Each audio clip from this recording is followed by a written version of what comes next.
Isa wajjin gaaffii yartuun qopheeffadhee gaaffiif deebii wajjin gochuuf jedha. Kanaaf isin immoo na wajjin turtanii amma xumura sagantichaatti akkana wajjin taatan gamanumaan isin affeera. Haceen jirti natti fakkaata turarraa. Tole hacee koo egaa guyyaa irraa bakkaati qaamaan hin jirrettan siyaasofsiisuuf adeema. Mee akkuma kanaan dura jirtu jedhiiti gara gaaffiif deebii keenyaatti jalqabuutti ceena. Takaalamee hin jira hin dandeenye waa. Anaana takaaluu waceekoo. Yaadachuun illee gaarii miti garuu mee akkatti rukutamtee nu biraa deemtee beenna. Yeroo rukutamte sana maaltu sitti dhagahame? Lafeedhaa miiladhe kadeena kirkirtee. Duukeetiif eenyuun komannaa jee? Mee baramoo dhaloota kam komannaa? Garuu toof komannee gaariidhaan jedhaan ofii kooti. Garuu siin aceekoo dafnee si dhabnan seene. Kichuutti si dhabnan seene. Akkam guuna maaloo. Danda'uudha malee obsuudha lachittu maal godhu. Dhuguma mirga deemtee maal goona silas danda'uudha achi. Wanta finnu wanta deebiifnu hin qabnu. Mee garuu akkamiin kan si galaafatanii aceekoo? Waa'ee isaa dubbachuuf otoo himuu ka'eessi dubbatameen dhumu. Dubbatameen dhumu. Maal wayyaree? Silaa onnee dhugaan miti harka rabbii yaala. Dhugaa kee hoo akkam goota? Rakkumattan dhiise ka. Maalumatu si nyaatee garuu? Na qobummaa nyaate. Egaa erga boqottee musunna waalcha kee irratti Oromootii kumaatamaan lakkaa'aman mana miiliinaatiin lakkaa'aman irratti argamuu fedhatu qabanii awwaalcha kee irratti hin argamne mee maaltu sitti dhagahame? Sitiin koo awwaalama dhabiduun ta'ee. Ayi yeroo gooti meeqallee awwaalcha gootaa awwaalamuu dadhabutti geenyeerraa jechuudha. Namuma akkasumaan du'ellee nama hedduutti irratti argamee awwaalcha gaarii godhaafi hangee garuu dhuguma awwaala dhabduu taate.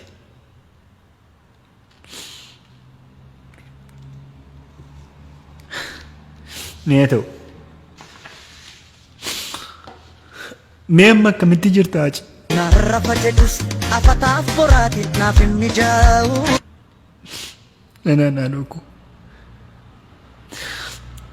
asuma ammee bineensatti si nyaatte sanaan maal jetta? Maal badii koo maalumaaf namni adiisii baatee natti guyyaan dhiite.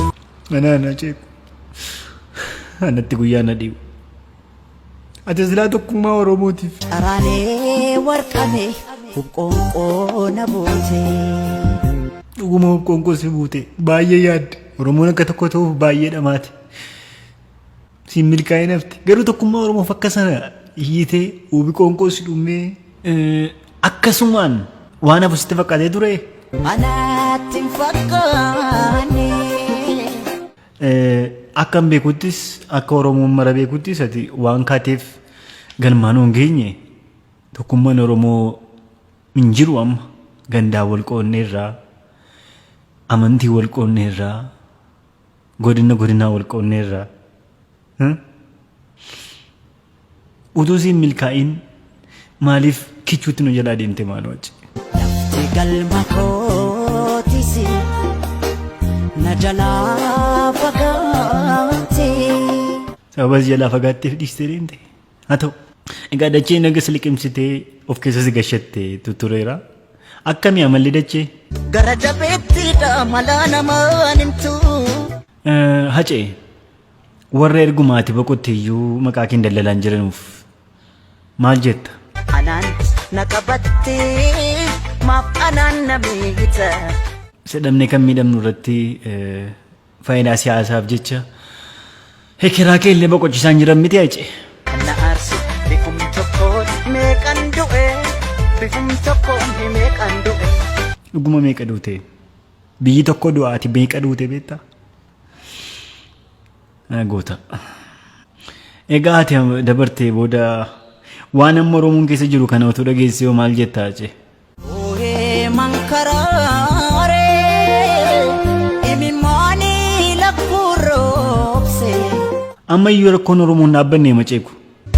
Anaanii jedhameetiya anaa nyaatu qomootiyya. Kun hundi maaliif Oromoo irratti ta'a garuu? Dubbii keenya takkan taane. Darara kana hunda kan nuti agarruuf kan nuti biliqasi dhabneefoo. Walii guduunfuuf sakaaluun dantaa taate walii gamnee rakkoonis keenya taate. Siiniyyuu kana irra biraas dhabnu kaleessa maqaa baay'ee sirra keenya irra miti. Naaf gameera waa'uu. Silaa kan sitti duulu. Namaa bineensan qabu. Atoo kaayyoo fi ga'umsa kidhiistee dagattee taa'acee. Hin dhiifne daganne. Maaliif ija sitti diimeffatu garuu? Kan qaba. Dhugaadha. Aceeku Oromiyaa hedduudhuma tokko jaallatta miti? Dammuma birraa natti taate. Mee Oromiyaadhaan maal jettee turte? Siif jiraadhee du'uun koo egaa waan hin oolle. Aceegaa ati tokkummaa Oromoofis baay'ee namoota qabsaan keessaa tokko turte miti? Otoo naaf milkaa'e. Egaa bar tokko ni milkaata. Tokkummaa dhaabbilee Oromoofis akka ati qabsoofte beekaa? Har'aa boreetu kana fidee. Acee sababa hangaa irratti Oromoon tokko ta'uu dhiisee gandaaf godinaan wal qoodeef deebii argattee qabdaa laata? Eenyuun na deebisee. Si milkaa'ee bar tokko ta'uu Oromoon tokko ta'ee maal jetta? Kunoo har'as annan jira. Eeyyee dhuguma ta'uu Oromoon tokko ta'ee wal qooduu dhiisee tokkummaan dhufte. Hacaaluun kaayyoon isaa kana sababa tureef jirtaa jenna nus sila. Ati mee dhimma Oromoo facee? Fira kootiin gargar ba'e. Fira faana gargar ba'e. Dhuguma Oromummaa si galaafate. Oromoof jiraachuutiif malee utuu akkuma warra kaaniitti jirta ta'e yoona lafa barbaadde akka barbaaddetti jiraatta. Tokkuma warra kaanii ta'e. Garuu sababati waa'ee Oromoo dhimma Oromoo haasoftuuf yeroo hundumaa Oromoof dhaabbattuuf kun sirra geessee Acee. Maal jettamee waan biraas silaasee waan dhabdu jedheetanii of harkaa waan haasoftu. Walii gallee yookaan alaan gallee. Dhuguma yookiin waliin gallee yookaan alaan gallee. Silaa isa bara kanaa. Maal jireenyaa jedhu. Zoomma gartee Acee. Kan durii caaleem. Gabaabaa matti. Ormaaf darbaa maal goonee maaf nu darbaa. Ati silaa amma kana hoodan jirtu sin argannu deebine mee rabbitti maal jettee nuuf himtaa Acee? Yaa Rabbi yaa gooftaa koo tokkicha koo mootii hundaa walii galiitii nuu tolii dandeessa harka qabda. Kana leeliin jedha. Quuqqaa keessa keetii. Ofiittan hima asaase. Dubbannaan dubbiidhaa silaa. Acee maaliif garuu madaa kee agarree nuyi si hubachuu dadhabne? Keessa kiyyattan dhiigana waraana nuun dhiigu. Tu walitti dhidhatee illee silaa dhiiga kee agarree si wallaanna turre ka. Amma maal godhu miti dabarteetta. Egaa akkuma beekamu Oromiyaan amma gadda kee waxalamtee gadda keessa jirti. Mee jajjabeessi Oromiyaa.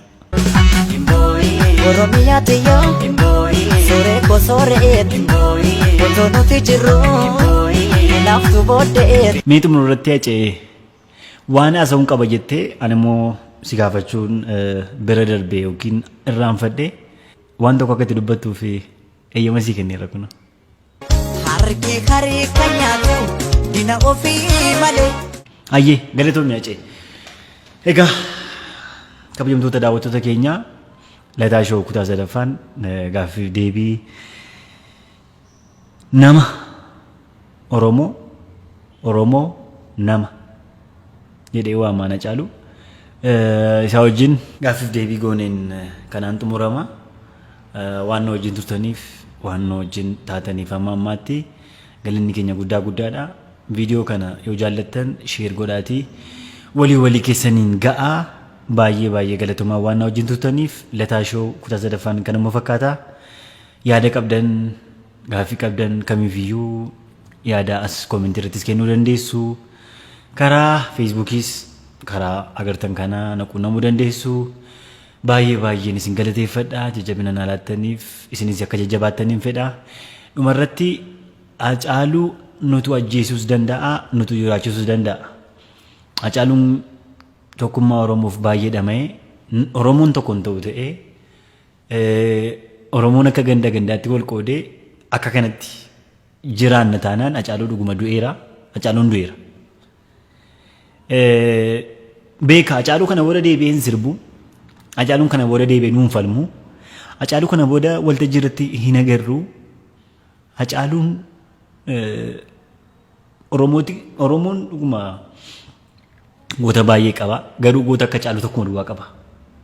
Hacaaluun tokkumatu ture tokkumatu du'e innume kanuma irratti dhuma. Hacaaluu kana booda yoo dhalate kan biraatu dhalata malee Hacaaluun deebi'ee hin dhalatu. Baay'een keenya dhiifama asirratti waa xinnoon barbaada waa jechuun barbaada. Nama qabnu akunuunfannu rakkina hin qabu. Namni sun gaafa nu biraa dhibee nu miidha. Namooti nu fayyadan jiru akkasumatti jiraatanii lubbumaan abaluu hin qabne amma Hacaaluun baay'ee boonna amma Hacaaluun baga kan keenya ta'een jedhaan dur baguma mucaa keenya taatee Haceen jedha. Har'a garuu hin jirtu mucaan keenya nu biraa dhibdeetti garuu gaafa isheen jirtu waan baay'eetti hin jenneerra. Qeequsa ta'u maalis haa ta'u is okay garuu nama keenya akunuunfannu agorfannu walitti taa'imnu addabaabaayii irratti bakkee irratti wal saaxiluu haa dhiisnu. Wal arrabsuu haa dhiifnu. Walitti ka'uu haa dhiisnu. Wal haa jaallannu tokko haa taanu. Yoo sana goone Hacaaluun hin duune jechuudha. Karaa kana immoo Hacaaluu jiraachisnaa jechuudha. Kaayyoo Hacaaluun kaateef galmaan keenya taanaan Hacaaluun jiraatteetti jechuudha.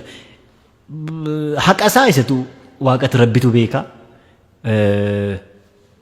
Isa kana wanta hin jedhu hin qabu. Garuu isa jiraachisuu hin dandeenya akka kanatti. Isa ajjeesuu hin dandeenya. Nuumatu ajjeesasi nuumatu kaasa. Beekaa keenya see girbooriifis walaa gorfannu. Maayini feesbuukii irratti wal arrabsan. Abaluu jennee suuraa nama gadhiisnee suuraa goota keenyaa gadhiisnee suuraa nama Oromoo keenyaa gadhiisnee wal arrabsuun faayidaan isaa natti mul'atu.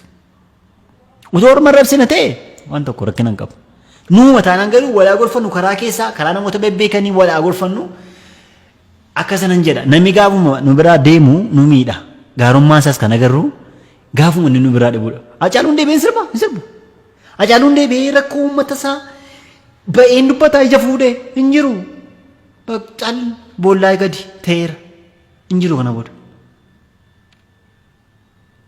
Garuu nuyi tokko yoo taane akkuma jalqaba akka kaase yoo walii galle yoo Oromoota taane biyya Oromiyaa jedhamu kaa'achuudhaaf yoo deemne Hacaaluun dhuguma jirti jechuudha.